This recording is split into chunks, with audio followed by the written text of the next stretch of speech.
dinaanan ng bagyo ang bahay na ito. Nagkalat ang mga piraso ng tela. Ang sahig at sawaling dingding, butas-butas. Pero hindi ito gawa ng anay o insekto o ng malakas at malaking tao. Pakain na! Pakain na! Pakain na! Kundi ng isang butot balat na.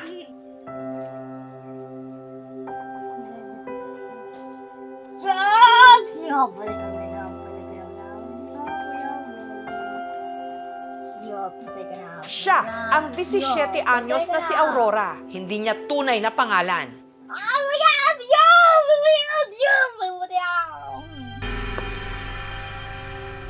Kinailangan daw itong gawin. Dahil anuman ang mahawakan ni Aurora, kinakain niya.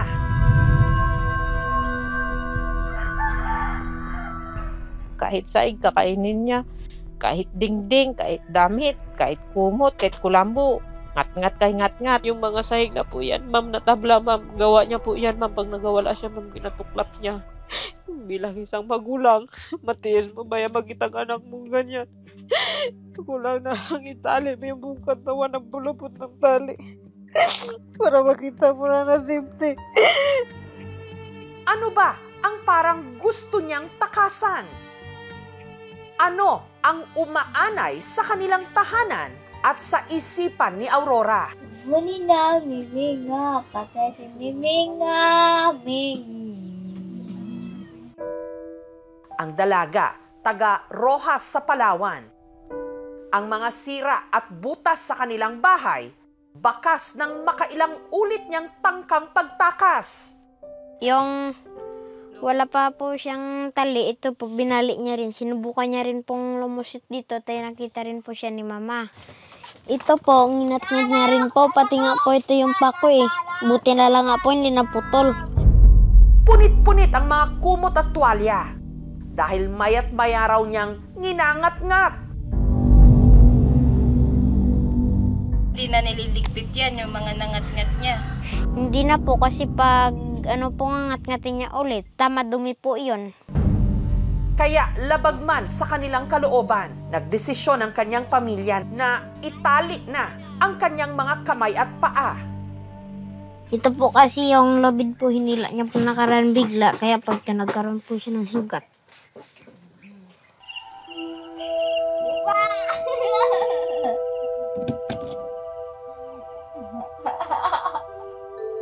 Madaling araw nitong Lunes, si Aurora nakawala sa pagkakatali.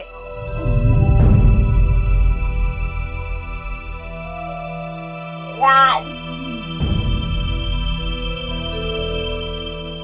Ang sakong kanyang nadampot, kanyang nginat-ngat.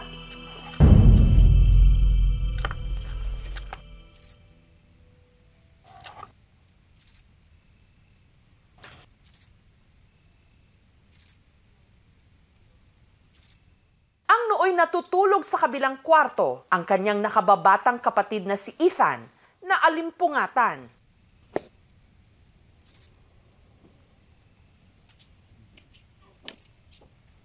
Regate.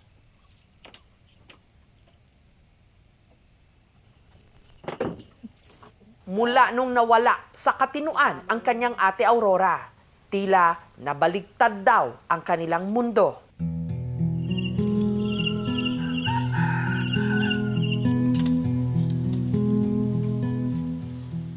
Nag-iinit po ng tubig para hindi po malamig kay ate bago mamaya po igib na naman po ako para po ipaligo po sa kanya.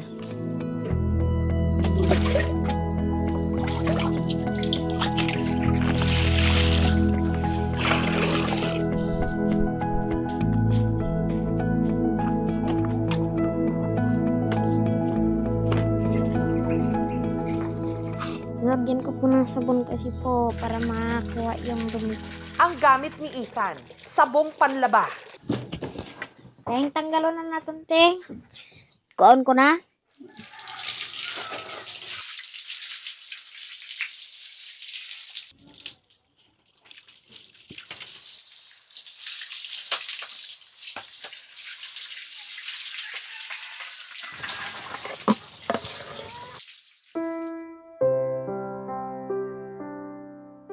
Ayaw raw ni Aurora na sinusuotan siya ng damit, kaya madalas wala siyang saplot.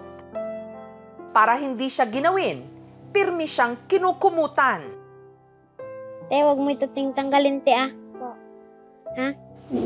Wag mong tanggalin, ah. Para hindi kalamigan.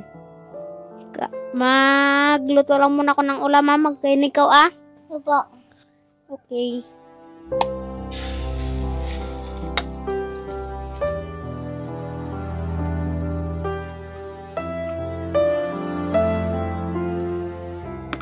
Yung paborito pong ulam ni ate, mga sinabawan po, mga tinola, mga sinigang. Minsan lang po kami nagsasabaw pag si Papa po nagkukuha ng isda. Pag ganito po, yan po, yung tabla po, itatagig mo lang at ano mo lang din po.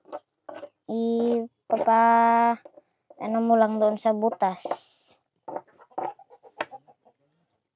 Po. Hindi ba dyan Okay. naikit si ate sa tabla? Hindi rin po.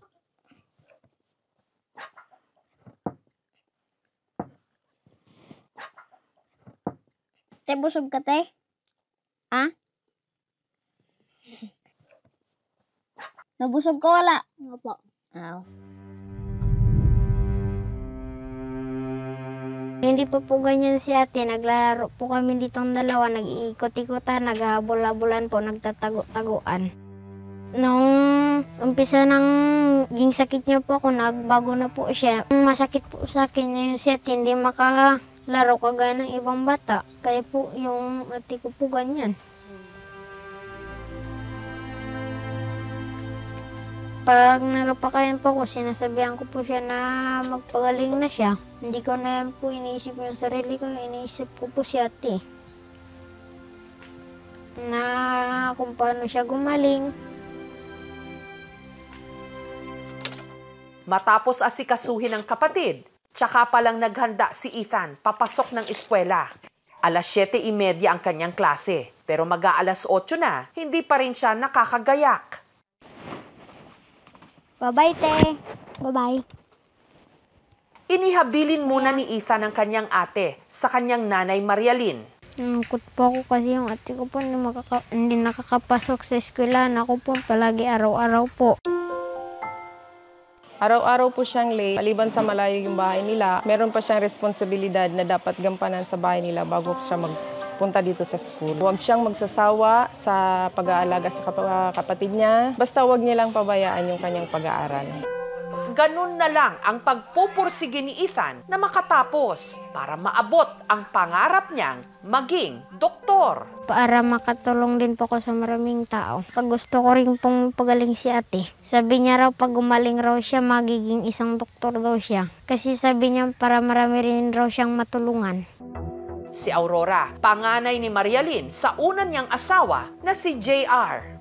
Si Marialyn nagtrabaho. Kalaunan, bumuo siya ng bagong pamilya kasama ang karelasyon niya ngayong si John V. Nagkaroon sila ng 2 anak at ang isa nga rito si Ethan. Tinunton ng aming team ang dating kinasama ni Marialyn na si JR na nakatira sa Puerto Princesa City. 5 taon na raw siyang walang balita tungkol sa kanyang mag-iina. Wala ka. Kaya sa litrato na lang niya ulit nakita si Aurora. Wala ka eh. Hindi pa to siya. Ang bayat siya na. Hindi po ako mapagniwala kasi ginawa niya sa akin ito. Ang sabi niya, nangako sa batas na alagaan niya. Diba nakikita ko lang ganito na istasyon niya. Ay kung kukunin ko yung ako po mahirapan si mama at saka yung kapatid kong bunso ay pares-parehas din sila na may diferensya. Nitong Martes, nagpaabot ng tulong sa pamilya ang Municipal Social Welfare and Development Council ng Bayan ng Roxas. May dala tayong mga beddings maliban po dito sa mga groceries po na bitbit namin. Si Ethan ay binibigyan po siya ng full scholarship po hanggang makapag-college ka at makapagtapos ng pag-aaral. Salamat po dahil binigyan niyo po ako ng scholarship po. Matutupad po na Ethan. Lagi po yung sinasabi niyang mag-aral po daw siya ng doktor. Ma'am, lagi niya po talagang sinasabi yun. Kay ate, ako po yung magpapagaling kasi doktor na po ako. Sabi ko sana nga matupad. Binisita rin si Aurora ng kanilang health officer.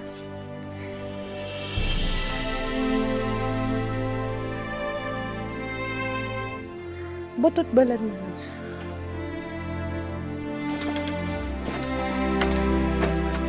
Napagawa sa dalawa, tatlo.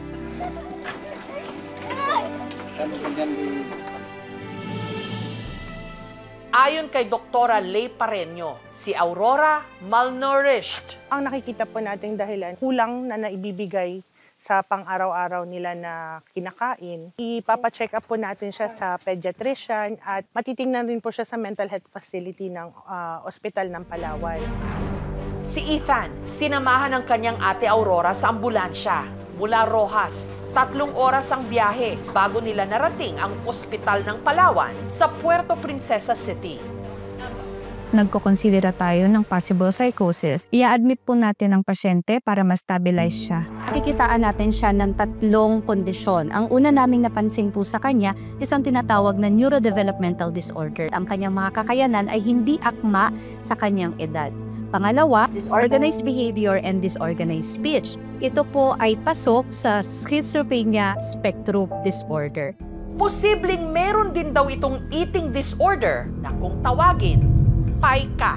Pagkain ng mga bagay na hindi akmang pagkain kagaya ng lupa at iba pang bagay na walang nutritional value sa katawan ng isang bata. Base sa survey, pagdating po sa mga adolescents, meron pong 2 sa bawat 10 adolescent ang stunted. Ang mga pamilya po na may problema sa kalusugan, maaari po silang pumunta sa mga health facilities sa kanilang mga barangay. Konti-konti po muna yung pagkain po niya hanggang po sa makaya po at may stabilize po yung kanya pong kalagayan. Meron pong shortage, hindi lang po sa facilities, nangunguna po dito yung mga mental health professionals. Meron po tayong 0.4 psychiatrists for every 100,000 Filipinos. Sa mga facilities naman po, we have 84 general hospital with psychiatric units. Ang unang response ay hindi itali. Ang unang response, syempre, dalhin sa doktor para ma-evaluate siya ng mabuti. Isang reason kaya nagpapatuloy itong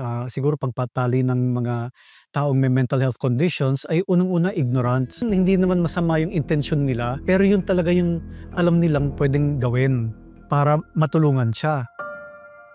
Magpagaling ka, te. Isipin mo lagi si mama at si papa. Mga kapatid mo. Nag-aantay kami gumaling ka. Magawa tayo ulit ang sarili mo. Kanaalang bago. Gusto mo na mag-uwi? Ayaw mo pang umuwi? Ayaw mo pang mag-uwi, te? Dito ka lang? Magbagaling ka na Matapos ang mahigit 1 linggong pananatili ni Aurora sa ospital, pinayagan na siyang makauwi ng mga doktor para ipagpatuloy ang kanyang gamutan sa bahay. Hindi na po siya namin itatali. Pabantayan na po siya namin. Humihingi po kami ng tulong para tuluyan pong gumaling yung anak ko po. Ang malusog na pangangatawan, kakambal ng matatag na isipan. Ang ating mga tahanan, hindi dapat maging kulungan. At sana, bawat isa sa atin, mapagwagian ang mga tahimik na digmaan na sa ating sarili, ating pinaglalabanan.